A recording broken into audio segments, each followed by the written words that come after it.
الحمد لله رب العالمين والعاقبة للمتقين والصلاة والسلام على سيد الأنبياء والمرسلين وعلى آله وأصحابه أجمعين إلى يوم الدين. أما بعد فأعوذ بالله من الشيطان الرجيم. بسم الله الرحمن الرحيم. إن في ذلك لآيات لقوم يتفكرون. صدق اللہ العظیم. واجب الاحترام سامعین، السلام علیکم ورحمۃ اللہ وبرکاتہ.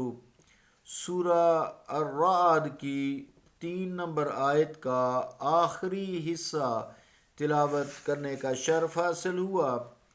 اس آیت کے حصے کا ترجمہ یوں ہے: بے شک ان تمام چیزوں میں اس کی قدرت کی نشانیاں ہیں اس قوم کے لیے جو غور و فکر کرتے رہتے ہیں. اللہ کا قول سچا ہے جو بڑی ہی عظمت والا ہے.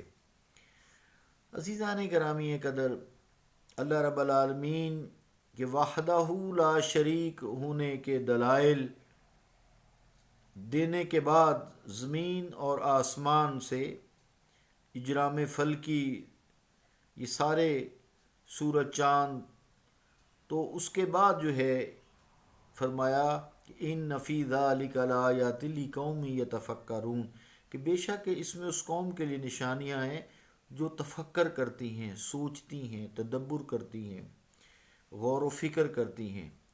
تو ان دلائل سے واضح ہوتا ہے کہ اس کائنات کا کوئی خالق ہے، اور وہ بھی ہے ہی ایک. اس کی ذات و صفات میں کوئی شریک نہیں. اگر یہ کائنات کسی حادثہ سے معرض وجود میں آتی ہو تو اس کے جمال میں یہ رانائی اور اس کے کمال میں یہ نکھار کبھی بھی نہ ہوتا. اگر کائنات کے کئی خالق ہوتے تو کائنات کی ہر چھوٹی سے چھوٹی اور بڑی سے بڑی چیز میں جو حیرت انگیز ہم آہنگی موجود ہے وہ نہ ہوتی. آسمان سے لے کر زمین تک، سورج سے لے کر ذرے تک، دریاؤں سے لے کر ایک معمولی جڑی بوٹی تک ایسا نظم و نسق جو قائم ہے، گویا کسی ماہر کاریگر نے کائنات کی بظاہر ان مختلف چیزوں میں، متضاد چیزوں میں اور بکھری ہوئی چیزوں کو ایک ایسی لڑی میں پرو دیا ہے کہ ایک کو چھوڑ کر دوسری کا تصور تک نہیں کیا جا سکتا. اگر پہاڑوں کو بنانے والا کوئی دوسرا خدا ہوتا اور میدانوں کو بنانے والا کوئی اور ہوتا تو وہ کبھی بھی پہاڑوں سے ایسے دریا جاری نہ کرتا جن کا پانی وہاں سے بہہ کر میدانوں کو جا کر سیراب کرتا. اگر اجرام فلکی اور زمین کے خالق الگ الگ ہوتے تو انہیں کیا پڑی تھی کہ سورج، چاند اور دوسرے کواکب کو اتنی مسافیت پر رکھتے کہ ان سے پیدا ہونے والی حرارت اور روشنی صرف اتنی مقدار میں زمین پر پہنچے جس سے حیات نشو و نما پا سکے. کائنات کے تنوع میں جو وحدت ہے، اختلافات میں جو یکسانیت ہے، اور ہر چیز کا دوسرے سے جو گہرا تعلق ہے، رابطہ ہے، وہ اس بات کا ناقابل تردید ثبوت ہے کہ وہ ایک ہی قادر مطلق، حکیم اور ہمدان خدا ہی اس کا خالق ہے جس کی ذات و صفات میں کوئی شریک نہیں. لیکن یہ روشن دلائل اس قوم کے دلوں میں نور یقین منور کر سکتے ہیں جو ان آیات بینات میں غور و فکر کیا کرتی ہیں.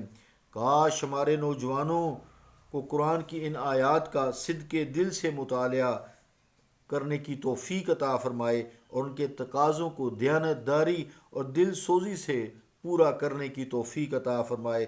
باخدا نہ صرف کہ ان کا آفتاب اقبال نصف النہار پر چمکنے لگے گا، بلکہ انسانوں کی منزل کا گم کردہ قافلہ جو وہم و گمان کے گپ اندھیروں میں بھٹک رہا ہے، اس کی آوارگی کے دن بھی ختم ہو جائیں گے.